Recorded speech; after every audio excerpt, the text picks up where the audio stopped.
യേശുവിൽ ഏറ്റവും അനുഗ്രഹീതരായവരെ, ഉപവാസ നിയോഗ പ്രാർത്ഥനയിൽ കഴിഞ്ഞ 7 ദിവസവും പങ്കെടുത്ത് പ്രാർത്ഥിച്ച എല്ലാവരെയും ഞങ്ങൾ ഓർക്കുന്നു. ഇനി 8ാമത്തെ ദിവസത്തിലേക്ക് പ്രവേശിക്കുവാണ്. ഒരുപാട് പേർക്ക് അത് മുടങ്ങാതെ വചനം കേൾക്കുവാൻ, പ്രാർത്ഥിക്കാൻ, ഒരു നിയോഗം വെച്ച് പങ്കെടുക്കാൻ ദൈവത്തിൻ്റെ അനുഗ്രഹം ഒത്തിരി ലഭിച്ചു. നന്ദിയോടെ ഓർക്കുവാണ്. ഡെയിലി ബ്ലെസ്സിങ്ങിലും ഉപവാസ നിയോഗ പ്രാർത്ഥനയിലും പങ്കെടുക്കുന്നവർക്ക് വേണ്ടി ഞാനും നിങ്ങൾക്ക് വേണ്ടി പ്രാർത്ഥിക്കുന്നു. സന്തോഷത്തോടെ ആയിരിക്കാം. ഒരു നിമിഷം നമുക്ക് പ്രാർത്ഥിച്ചു തുടങ്ങാം. കർത്താവേ, അങ്ങയുടെ കരങ്ങളിൽ ഞങ്ങൾ എഴുതി വച്ച് പ്രാർത്ഥിക്കുന്ന ചില നിയോഗങ്ങളുണ്ട്. അതൊത്തിരി ആഗ്രഹത്തോടെയാണ് എഴുതി വച്ചത്. ഒരുപാട് പ്രതീക്ഷയോടെയാണ് എഴുതി വച്ചത്. ഇത് പ്രാർത്ഥിക്കുമ്പോൾ പോലും ഇത് നടക്കുമോ, ശരിയാകുമോ എന്നൊക്കെ ഞങ്ങളുടെ മനസ്സിൽ മാനുഷികമായ ചിന്തകളും വേദനകളും ഒക്കെയുണ്ട്. എങ്കിലും അതിൻ്റെ മുകളിൽ, അതിനപ്പുറമായി ഞങ്ങൾ വിശ്വസിച്ച് പ്രാർത്ഥിക്കുവാണ്. ഞങ്ങളുടെ ജീവിതത്തിൽ അത് നന്മയായി വെളിപ്പെടുമെന്ന്. ഞങ്ങൾ പ്രാർത്ഥിക്കുന്ന കണ്ട് പലരും കളിയാക്കുന്നുണ്ട്. ഞങ്ങൾ പ്രാർത്ഥിക്കുന്ന കണ്ട് ഉള്ളിൽ പലരും പരിഹസിക്കുന്നുണ്ട്. ഞങ്ങൾ പ്രാർത്ഥിക്കുന്ന കണ്ട് പലരും ഞങ്ങളെ കുറ്റം പറയുന്നുണ്ട്. കർത്താവേ, അതെല്ലാം കാണുമ്പോൾ, കേൾക്കുമ്പോൾ, അറിയുമ്പോൾ മനസ്സ് ചെറുതായി വേദനിക്കുമെങ്കിലും ഞങ്ങൾക്ക് നല്ലൊരു വിശ്വാസമുണ്ട്. ഈ പ്രാർത്ഥിച്ച പ്രാർത്ഥനയൊന്നും വെറുതെ ആകില്ലെന്ന്. ഈ ആരാധിച്ച ആരാധനയും ഈ കേട്ട വചനത്തിലൂടെ ലഭിച്ച അനുഗ്രഹവും ഒന്നും വായുവിൽ വരച്ച വര പോലെയോ വെള്ളത്തിൽ വരച്ച വര പോലെയോ ആകത്തില്ലെന്ന് ഞങ്ങൾക്ക് നല്ല ഉറപ്പ് ദൈവത്തിലുണ്ട്. വിശ്വാസമെന്നത് പ്രതീക്ഷിക്കുന്നത് ലഭിക്കുമെന്ന ഉറപ്പാണ്. കർത്താവേ, ഈ 7-8 ദിവസങ്ങളായി നിയോഗത്തോടെ ഉപവാസമെടുത്ത് ഈ പ്രിയപ്പെട്ടവർ ഞങ്ങൾ പ്രാർത്ഥിക്കുന്നു. ഒരിക്കലും ഞങ്ങളെ കൈവിടരുത്. ആ നിയോഗത്തിൻ്റെ മേൽ ആ എഴുതിയ പേപ്പർ, ആ നിയോഗം കണ്ണുകൾ തുറന്ന് ആ നിയോഗത്തെ വായിച്ച് യേശുവിനോട് പറ, ഞങ്ങൾ വിശ്വസിക്കുന്നു. ഈ പ്രാർത്ഥനയ്ക്കകത്ത്, ഈ നിയോഗത്തിനകത്ത് ഒരു അത്ഭുതം ഞാൻ കാണുമെന്ന് ഞാൻ വിശ്വസിക്കുന്നു. ദൈവത്തിൻ്റെ കരം ഇതിന്മേൽ വെളിപ്പെടുമെന്ന് വിശ്വസിക്കുന്നു. ഇനി 2 നാൾ കൂടിയേ ഉള്ളൂ. ഇനി 2 നാൾ കൂടിയേ ഉള്ളൂ. കർത്താവേ, അങ്ങയുടെ കരങ്ങളിൽ പൂർണ്ണമായും ഏൽപ്പിച്ചു തരുന്നു. യേശുവിൻ്റെ നാമത്തിൽ അത്ഭുതം, അടയാളം, വിടുതൽ, സൗഖ്യം ഇതിൽ സംഭവിക്കട്ടെ. ആമേൻ. ഇന്ന് പ്രതീക്ഷയോടെ നമുക്ക് ഈ വചനം ശ്രദ്ധിക്കാം. ആ വചനത്തിലേക്ക് വരുന്നത് അത് പറയുന്ന ഒരു കാര്യമാണ്. പ്രാർത്ഥിക്കുന്നവൻ ഒരു പരാജയമാണെന്ന് ആരെക്കൊണ്ടും പറയിപ്പിക്കാൻ ഇടവരില്ല. പ്രാർത്ഥിക്കുന്നവൻ മണ്ടനായി പോയെന്നും പ്രാർത്ഥിക്കുന്നവൻ ഒരു പരാജയമായി പോയെന്നും ആരെക്കൊണ്ടും പറയിപ്പിക്കാൻ ഇടവരില്ല. പ്രാർത്ഥിച്ചിട്ടും എന്തേലുമൊക്കെ നഷ്ടപ്പെട്ടു പോയിട്ടുണ്ടോ? പ്രാർത്ഥിച്ചു, എന്നിട്ടും എനിക്കത് നഷ്ടപ്പെട്ടു പോയി. പ്രാർത്ഥിച്ചതിൻ്റെ ഭാഗമായിട്ടാണ് എന്നൊക്കെ തോന്നുന്നു. ദൈവം ഇരട്ടിയായി തന്ന് നിന്നെ മാനിക്കുന്നൊരു സമയവും അപ്പുറത്തുണ്ട്. ആ വചനം ജോബിൻ്റെ പുസ്തകം 1-ാം അധ്യായം അതിൻ്റെ 1 മുതൽ 5 വരെ. ജോബ് ദൈവഭക്തനായിരുന്നു, പ്രാർത്ഥിക്കുന്നവനായിരുന്നു, ദൈവത്തിൽ ആശ്രയിക്കുന്നവനായിരുന്നു, എല്ലാം കൊണ്ടും നീതിമാനായിരുന്നു, ദൈവത്തോട് ബന്ധമുള്ളൊരു മനുഷ്യനായിരുന്നു. ആ ജോബിൻ്റെ ജീവിതത്തിൽ 1-ാം അധ്യായം 13 മുതലൊന്ന് വായിച്ചേ. പ്രാർത്ഥിക്കുന്നവന് വലിയ നഷ്ടങ്ങളുണ്ടായി. പ്രാർത്ഥിക്കുന്ന നിനക്ക് എന്തേലുമൊക്കെ നഷ്ടപ്പെട്ടിട്ടുണ്ടോ? വിഷമിക്കൊന്നും വേണ്ട. പ്രാർത്ഥിക്കുന്ന ജോബിന് ചില നഷ്ടങ്ങളുണ്ടായെന്ന് എഴുതിയിട്ടുണ്ട്. ഞാനത് വായിക്കാം. ഒരു ദിവസം ജോബിൻ്റെ മക്കൾ തങ്ങളുടെ മൂത്ത സഹോദരൻ്റെ വീട്ടിൽ വിരുന്നിന് സമ്മേളിച്ചിരിക്കുകയായിരുന്നു. അപ്പോൾ ഒരു ഭൃത്യൻ ജോബിൻ്റെ അടുക്കൽ വന്നു പറഞ്ഞു, ഞങ്ങൾ കാളകളെ പൂട്ടുകയായിരുന്നു. കഴുതകൾ സമീപത്തു തന്നെ മേഞ്ഞുകൊണ്ടിരുന്നു. പെട്ടെന്ന് ക്കാരെ വാളിനിരയാക്കി അവരെ അപഹരിച്ചു കൊണ്ടുപോയി. ഞാൻ മാത്രമേ അങ്ങയോട് ഈ വിവരം പറയാൻ രക്ഷപ്പെട്ടിട്ടുള്ളൂ. അവൻ പറഞ്ഞു തീരും മുമ്പേ മറ്റൊരുവൻ വന്നു പറഞ്ഞു, ദൈവത്തിൻ്റെ അഗ്നി ആകാശത്തു നിന്നിറങ്ങി ആടുകളെയും ദാസന്മാരെയും ദഹിപ്പിച്ചു കളഞ്ഞു. വിവരം അങ്ങയോട് പറയാൻ ഞാൻ മാത്രം അവശേഷിച്ചു.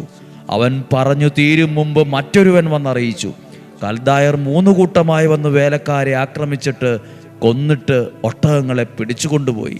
ഇതറിയിക്കാൻ ഞാൻ മാത്രമേ അവശേഷിച്ചിട്ടുള്ളൂ. അങ്ങനെ 18, 19 വചനമൊക്കെ അങ്ങനെയാണ്. ഭയങ്കര നഷ്ടങ്ങളുണ്ടായി. വിചാരിക്കുന്നതിനേക്കാൾ ഒന്നിനു പുറകെ ഒന്നായി നഷ്ടങ്ങൾ, ഒന്നിനു പുറകെ ഒന്നായി പരാജയങ്ങൾ, ഒന്നിനു പുറകെ ഒന്നായി വലിയ വേദനകൾ. പ്രിയപ്പെട്ടവരെ, ശ്രദ്ധിക്കുക. പ്രാർത്ഥിക്കുന്ന നിനക്ക് എവിടെയെങ്കിലുമൊക്കെ നഷ്ടമായി എന്നിട്ട് തോന്നുന്നുണ്ടോ ഇനി പ്രാർത്ഥിക്കണ്ട? എന്തിനെങ്ങനെ പ്രാർത്ഥിക്കുന്നത്? ദൈവത്തിൽ എന്തിനാ ആശ്രയിക്കുന്നത്? പ്രാർത്ഥിച്ച പ്രാർത്ഥനയോ ആരാധിച്ച ആരാധനയോ ആശ്രയിച്ച ദൈവത്തിലുള്ള ആശ്രയത്വമോ ഒന്നും നഷ്ടമാകത്തില്ല. ഇരട്ടിയായി നിനക്ക് തന്ന് നിന്റെ ശിരസ് ഉയർത്തി നിർത്തും. പ്രാർത്ഥിച്ച നീ, ദൈവത്തിൽ ആശ്രയിച്ച നീ ഒരു മണ്ടനാണെന്ന് ആരെക്കൊണ്ടും ദൈവം പറയിപ്പിക്കാൻ ഇടവരത്തില്ല.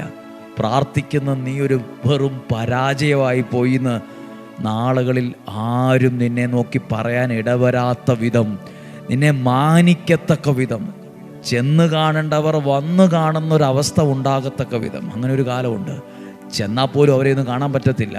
പക്ഷെ അവർ നമ്മളെ വന്ന് കാണുന്നൊരു കാലം ഉണ്ടാകത്തക്ക വിധം നാളുകളിൽ അനുഗ്രഹിച്ച് നിന്റെ ശിരസ് ഉയർത്തും. പ്രാർത്ഥിക്കുന്ന ജോബിന് കുറേ നഷ്ടങ്ങളുണ്ടായി. പ്രാർത്ഥിച്ചിട്ടും നിങ്ങൾക്ക് കുറേ നഷ്ടങ്ങളുണ്ടായിട്ടുണ്ടോ? എന്തിനിങ്ങനെ പ്രാർത്ഥിക്കണം? എന്തിന് എന്ന് ചിന്തിക്കുന്നുണ്ടോ? ജോബിന്റെ പുസ്തകം 42-ാം അധ്യായം 10-ാമത്തെ വാക്യം മുതൽ 42-ാം അധ്യായം 10 മുതൽ ജോബ് തൻ്റെ സ്നേഹിതന്മാർക്ക് വേണ്ടി പ്രാർത്ഥിച്ചപ്പോൾ അവനുണ്ടായിരുന്ന ഐശ്വര്യം കർത്താവ് തിരിച്ചു കൊടുത്തു. അവിടുന്ന് അത് ഇരട്ടിയായി കൊടുത്തു. അവൻ്റെ സഹോദരന്മാർ സഹോദരിമാരും മുൻ പരിചയക്കാരും അവൻ്റെ വീട്ടിൽ വന്ന് അവനോടൊത്ത് ഭക്ഷണം കഴിച്ചു. 12-ാമത്തെ വാക്യം, അവൻ്റെ ശേഷിച്ച ജീവിതം മുൻപിലത്തേതിനേക്കാൾ ധന്യമാക്കി ഇരട്ടിയായി കൊടുത്തവനെ അനുഗ്രഹിച്ചു എന്നാണ് താഴെ എഴുതിയിട്ടുള്ളത്. പ്രാർത്ഥിക്കുന്ന നിനക്ക് എന്തെങ്കിലും നഷ്ടമായിട്ടുണ്ടോ? അതിനിരട്ടിയായി തന്ന്, അതിനിരട്ടിയായി, അതിനേക്കാൾ മനോഹരമായത്, അതിനേക്കാൾ നന്മയായത്, അതിനേക്കാൾ മഹത്വമുള്ളത്, അതിനേക്കാൾ വിജയമുള്ളത്, അതിനേക്കാൾ അനുഗ്രഹമുള്ളത് നിനക്ക് തന്ന് പ്രാർത്ഥിച്ച, ദൈവത്തിൽ ആശ്രയിച്ച, വചനം കേട്ട, ഉപവാസമെടുത്ത, നീതിയോടെ പ്രവർത്തിച്ച നിന്നെ, നിന്റെ കുടുംബത്തെ ദൈവം മാനിക്കും. നിന്റെ ശിരസ് ഉയരാൻ ദൈവം ഇടം. പ്രാർത്ഥിക്കുന്ന നിനക്ക് ഇന്ന് സംഭവിച്ച ചില നഷ്ടങ്ങളെ ഓർത്തൊന്നും ഭാരപ്പെടുകയൊന്നും വേണ്ട. ഇവിടെ ഒരു വാക്കുണ്ട്, ജോബിന് സമ്മാനങ്ങൾ കൊണ്ടുവന്ന് കൊടുത്തുവെന്ന്.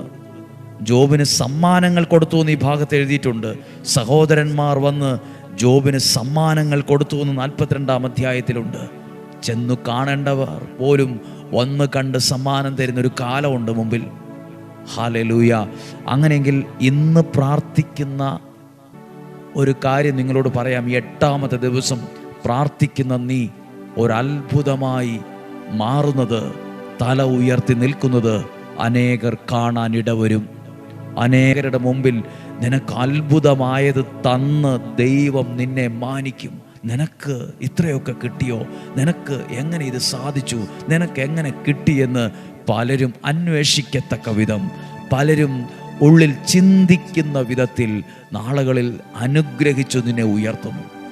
ഇന്ന് പ്രാർത്ഥിക്കാൻ പോകുന്നത് അങ്ങനെയാണ്. 8 ദിവസവും പ്രാർത്ഥിച്ചില്ലേ?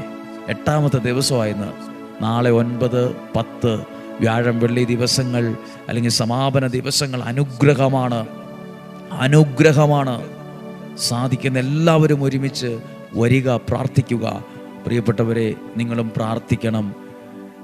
ഉപവാസ നിയോഗ പ്രാർത്ഥനയ്ക്ക് ശേഷം കൃത്യം 5:30 തന്നെ ഡെയിലി ബ്ലെസ്സിങ് എന്ന ശുശ്രൂഷയുണ്ട്. ഇത്രയും സമയമൊന്നുമില്ലെങ്കിലും ഓരോ ദിവസവും വചനം കേട്ട് പ്രാർത്ഥിച്ചു തുടങ്ങുന്നത് ഒരനുഗ്രഹത്തിൻ്റെ തുടക്കമായിട്ട് മാറും. ദൈവം അനുഗ്രഹിക്കട്ടെ. ഇന്ന് കേട്ട വചനത്തിലൂടെ നിങ്ങൾക്ക് വേണ്ടി പ്രാർത്ഥിക്കാം. കർത്താവേ, ഇന്ന് കേട്ട വചനം ഞങ്ങളുടെ ജീവിതത്തോട് ബന്ധമുണ്ട്, ഞങ്ങളുടെ ജീവിതത്തോട് ബന്ധമുണ്ട്. ഇപ്പോൾ നിങ്ങൾ എഴുതി വച്ചിരിക്കുന്ന പ്രാർത്ഥനയെ കൈകളിലെടുക്കാമോ?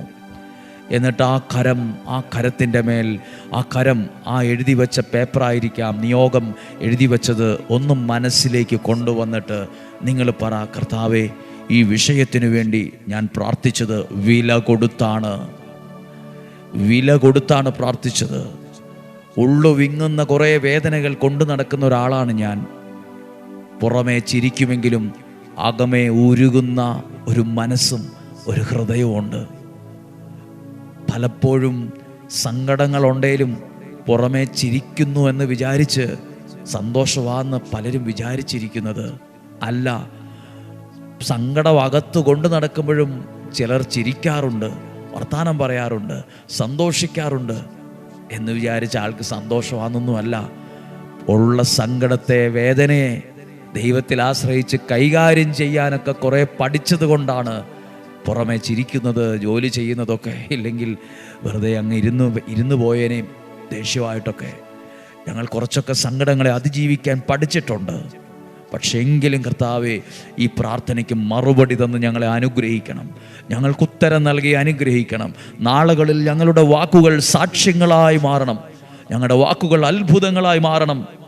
ഇതെങ്ങനെ സാധിച്ചുവെന്ന്, ഇതെങ്ങനെ ലഭിച്ചുവെന്ന് പലരും ചിന്തിക്കത്തക്ക വിധം ഞങ്ങളെ അനുഗ്രഹിക്കണം. ഒരുപക്ഷെ നിങ്ങൾ പ്രാർത്ഥിക്കുന്ന വിഷയം ഒരു രോഗസൗഖ്യമാണെങ്കിൽ ഇപ്പോൾ പ്രാർത്ഥിക്കുക. കർത്താവ്, ഇപ്പോൾ പ്രാർത്ഥിക്കുന്നത് എൻ്റെ കുടുംബത്തിനെതിരെ ആരോ മന്ത്രവാദം, കൂടോത്രം, ക്ഷുദ്രം ഏതോ ചെയ്തിട്ടുണ്ട് എന്നൊക്കെയാണോ നിങ്ങൾ ചിന്തിക്കുന്നത്? ആ ഒരു കാര്യം ഉണ്ടെങ്കിൽ, അങ്ങനെ ചിന്തിക്കുന്ന തടസ്സമായി കിടക്കുന്നുണ്ടെങ്കിൽ ഇപ്പോൾ പ്രാർത്ഥിക്കുക. യേശുവിൻ്റെ നാമത്തിൽ അത് മാറും. കേട്ട വചനത്തിൻ്റെ ശക്തിയിൽ അതൊക്കെ ഒന്നും അല്ലാതായി പൊക്കോളും. അത് ചാരമായി പോകും, അത് പൊടിയായി പോകും. ദൈവത്തിൻ്റെ ശക്തി അവിടെ തൊടുന്നുണ്ട്, ദൈവത്തിൻ്റെ ശക്തി അവിടെ പ്രവർത്തിക്കുന്നു. പ്രാർത്ഥനയ്ക്ക് ഉത്തരമായി അത് വെളിപ്പെടുന്നു. ജീവിതത്തിൻ്റെ മേൽ, കുടുംബത്തിൻ്റെ മേൽ ഉയർച്ചയ്ക്ക് തടസ്സമായി നിൽക്കുന്ന പല കാര്യങ്ങളും മാറിപ്പോകട്ടെ യേശുവിൻ്റെ നാമത്തിൽ ഇപ്പോൾ പ്രാർത്ഥിക്കുന്നു. ഒരുപക്ഷെ നിങ്ങൾ എന്തെങ്കിലുമൊക്കെ പണിതുകൊണ്ടിരിക്കുമായിരിക്കും. ഒരു വീട് പണിയാൻ തുടങ്ങി, അല്ലെങ്കിൽ അതിൻ്റെ എന്തെങ്കിലും നിർമ്മാണ പ്രവർത്തികളിലാണോ, നിർമ്മാണ പ്രവൃത്തി പാതി വഴിക്ക് നിന്ന് കിടക്കുകയാണോ, മുന്നോട്ട് കൊണ്ടുപോകാൻ പറ്റുന്നില്ലാത്ത വിധത്തിൽ എന്തൊക്കെയോ തടസ്സങ്ങൾ, പ്രതിസന്ധികൾ, സാമ്പത്തികം. ഇപ്പോൾ പ്രാർത്ഥിക്കുക, കർത്താവേ, അങ്ങയുടെ നാമത്തിൽ ഞങ്ങൾ തുടങ്ങി വച്ചത് അത് വിജയത്തിലെത്തുവാൻ, അത് ചുമ്മാ പാതി വഴിക്ക് നിന്ന് കിടക്കുന്നത് പോലെ ആകാതെ അത് ഏറ്റവും മനോഹരമായി പൂർത്തിയാക്കാൻ. നിർമ്മാണ പ്രവൃത്തികൾ എന്ന് പറയുമ്പോൾ അത് മാത്രമല്ല, ചിലർ പഠനം ആരംഭിച്ചു, ചിലർ ജോലി ആരംഭിച്ചു, പക്ഷെ അതെല്ലാം പാതി വഴിക്ക് അങ്ങ് നിന്നുപോയി. മുന്നോട്ട് കൊണ്ടുപോകാൻ, അത് പൂർത്തിയാക്കാൻ കഴിയുന്നില്ല. യേശുവിൻ്റെ നാമത്തിൽ പ്രാർത്ഥിക്കുന്നു, യേശുവിൻ്റെ നാമത്തിൽ പ്രാർത്ഥിക്കുന്നു.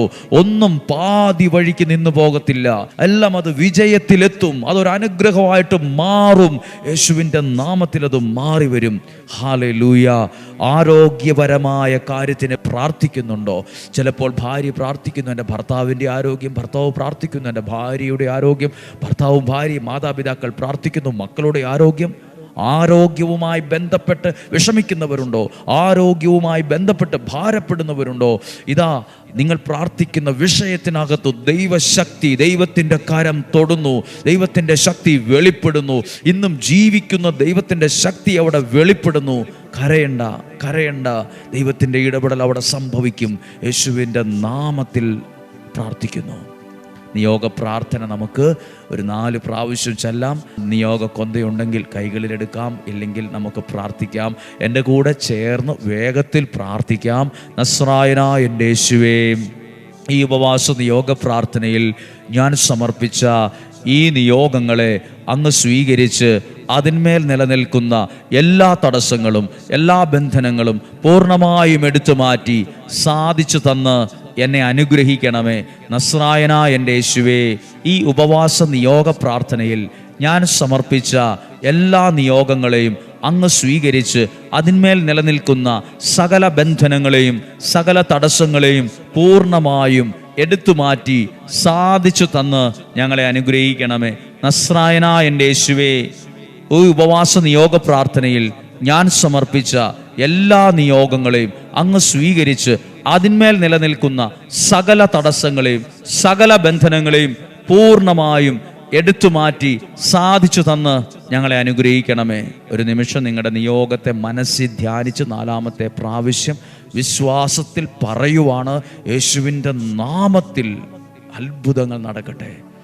നസ്രായനായ യേശുവേ, ഈ ഉപവാസ നിയോഗ പ്രാർത്ഥനയിൽ ഞാൻ സമർപ്പിച്ച ഈ നിയോഗങ്ങളെ അങ്ങ് സ്വീകരിച്ച് അതിന്മേൽ നിലനിൽക്കുന്ന എല്ലാ തടസ്സങ്ങളെയും എല്ലാ ബന്ധനങ്ങളെയും പൂർണ്ണമായും എടുത്തു മാറ്റി സാധിച്ചു തന്ന് ഞങ്ങളെ അനുഗ്രഹിക്കണമേ. ആമേൻ. പ്രാർത്ഥിക്കുന്ന നിനക്ക് ചില നഷ്ടങ്ങൾ ഉണ്ടായാലും ഭയപ്പെടുകയോ ദൈവത്തിൽ ആശ്രയിക്കാതിരിക്കുകയോ ഒന്നും ചെയ്യണ്ട. ഇരട്ടിയായി തന്ന് നാളുകളിൽ നിന്റെ ശിരസ് ഒരത്ഭുതമാകത്തക്ക വിധം പലരും ഉള്ളിലെങ്കിലും ചിന്തിക്കും, ഇതെങ്ങനെ സാധിച്ചു, ഇതെങ്ങനെ നടന്നു, എങ്ങനെ ഈ മനുഷ്യൻ ഇത്ര അനുഗ്രഹിക്കപ്പെട്ടു എന്ന് ചിന്തിക്കത്തക്ക വിധം ദൈവം നിങ്ങളെ മാനിച്ച് അനുഗ്രഹിച്ച് ഉയർത്തിയിരിക്കും. നമ്മുടെ കർത്താവ് ഈശോ മിശിഹായുടെ കൃപയും പിതാവായ ദൈവത്തിൻ്റെ സ്നേഹവും പരിശുദ്ധാത്മാവിൻ്റെ സഹവാസവും നിങ്ങളോടുകൂടെ ഉണ്ടായിരിക്കട്ടെ. രോഗങ്ങളിൽ നിന്നും അപകടങ്ങളിൽ നിന്നും ദുർമരണത്തിൽ നിന്നും മൂപ്പത്താത്ത മരണത്തിൽ നിന്നും ചതികളിൽ നിന്നും വഞ്ചനയിൽ നിന്നും നിരാശയിൽ നിന്നും കുറ്റബോധത്തിൽ നിന്നും സ്വർഗത്തിലെ ദൈവം നിങ്ങളെ സൂക്ഷിക്കട്ടെ.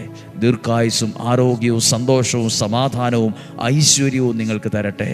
രോഗികളായി കഴിയുന്നവർ, ഹോസ്പിറ്റലിലോ വീടുകളിലോ കഴിയുന്നവർ, നടക്കാൻ പോലും കഴിയാതെ കട്ടിലിൽ കിടക്കുന്നവരുണ്ടാകാം, പലതരത്തിൽ ഭാരപ്പെടുന്നവരുണ്ടാകാം, ചില ചെറിയ അപകടങ്ങൾ പറ്റിയിരിക്കുന്നവരുണ്ടാകാം. ഞങ്ങൾ നിങ്ങൾക്ക് വേണ്ടി പ്രാർത്ഥിക്കുന്നു. നിങ്ങളുടെ വീടിരിക്കുന്ന സ്ഥലം അനുഗ്രഹമാകട്ടെ, നിങ്ങളുടെ ജോലി അനുഗ്രഹമാകട്ടെ, നിങ്ങൾക്ക് സഞ്ചരിക്കാൻ നല്ല വാഹനങ്ങൾ ഉണ്ടാകട്ടെ, താമസിക്കാൻ നല്ല വീടുകളുണ്ടാകട്ടെ, ശമ്പളമുള്ള നല്ല ജോലി ലഭിക്കട്ടെ, നല്ല തലമുറകൾ ഉണ്ടാകട്ടെ, നല്ല കുടുംബജീവിതം ഉണ്ടാകട്ടെ, ആരോഗ്യമുള്ള ഒരു ശരീരമുണ്ടാകട്ടെ, ദീർഘായുസ് ഉണ്ടാകട്ടെ. 10 രൂപയ്ക്ക് വേണ്ടി ആരുടെ മുമ്പിലും കൈ നീട്ടേണ്ട ഒരു സാഹചര്യം ഉണ്ടാകാതിരിക്കട്ടെ. ആവശ്യത്തിൽ അധികം ദൈവം സമൃദ്ധമായി നിനക്ക് നൽകാൻ ഇടവരട്ടെ. യേശുവിൻ്റെ നാമത്തിൽ അനുഗ്രഹിച്ച് പ്രാർത്ഥിക്കുന്നു, ഇപ്പോഴും എപ്പോഴും എന്നേക്കും. ആമേൻ. നല്ലൊരു ദിവസം ആശംസിക്കുന്നു. നാളെ ഉപവാസ നിയോഗ പ്രാർത്ഥനയുടെ 9-ാമത്തെ ദിവസമാണ്. എല്ലാവരും ഒരുമിച്ച് പ്രാർത്ഥിക്കുക. സമാപന ദിവസം ഒത്തിരി അനുഗ്രഹമായി മാറും. ദൈവം അനുഗ്രഹിക്കട്ടെ. നാളെ മഞ്ചരെ കാണുന്നതുവരെ ഉള്ളംകൈൽ എന്ന പോലെ സ്വർഗത്തിലെ ദൈവം എന്നെയും നിങ്ങളെയും സൂക്ഷിക്കട്ടെ. ആമേൻ. അനുഗ്രഹം പ്രാപിക്കാൻ വേദനയോടെ വരും നേരം വേദനയെല്ലാം നീക്കണമേ, ഞങ്ങളുടെ യാചന കേൾക്കണമേ. അനുഗ്രഹം പ്രാപിക്കാൻ വേദനയോടെ വരും നേരം വേദനയെല്ലാം നീക്കണമേ, ഞങ്ങളുടെ യാചന കേൾക്കണമേ. യോഗ പ്രാർത്ഥന ചൊല്ലും നേരം അമ്മേ മാധ്യസ്ഥമേകണമേ. നിയോഗ പ്രാർത്ഥന ചൊല്ലും നേരം അമ്മേ മാധ്യസ്ഥമേകണമേ. നിയോഗത്തിൽ പ്രാർത്ഥിക്കുമ്പോൾ അമ്മേ മാധ്യസ്ഥമേകണമേ. യോഗ പ്രാർത്ഥന ചൊല്ലും നേരം അമ്മേ മാധ്യസ്ഥമേകണമേ. നിയോഗ പ്രാർത്ഥന ചൊല്ലും നേരം അമ്മേ മാധ്യസ്ഥമേകണമേ. നിയോഗത്തിൽ പ്രാർത്ഥിക്കുമ്പോൾ അമ്മേ മാധ്യസ്ഥമേകണമേ. നിയോഗത്തിൽ പ്രാർത്ഥിക്കുമ്പോൾ അമ്മേ മാധ്യസ്ഥമേ